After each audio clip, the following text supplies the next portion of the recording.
जिस साइकिल पर बैठकर वह अपने सपनों तक पहुंचना चाहता था, उसी साइकिल को बेचकर उसने अपनी बहन का भविष्य बचा लिया। बरसात की वह सुबह राहुल को आज भी याद थी। गली में कीचड़ फैला था और उसकी पुरानी नीली साइकिल दीवार से टिकी खड़ी थी।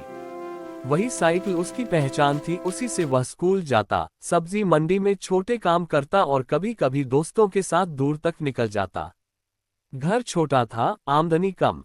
माँ अक्सर बीमार रहती, पिता शहर से दूर मजदूरी करते। घर की सबसे बड़ी उम्मीद थी छोटी बहन पिंकी, जो पढ़ाई में तेज थी और बड़े सपने देखती थी। एक दिन पिंकी स्कूल से चुपचाप लौटी।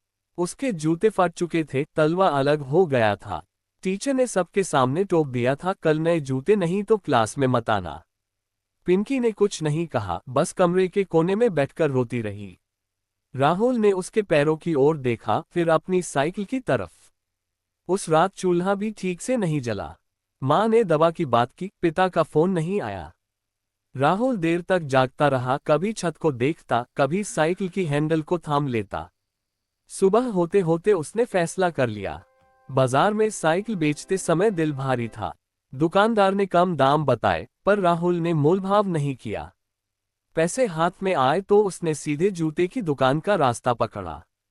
पिंकी के लिए मजबूत जूते खरीदे, ऐसे जूते जो दूर तक चल सकें। घर आकर जब उसने जूते सामने रखे, पिंकी की आंखें चमक उठी। उसने खुशी में उछलते हुए पूछा, भैया साइकिल?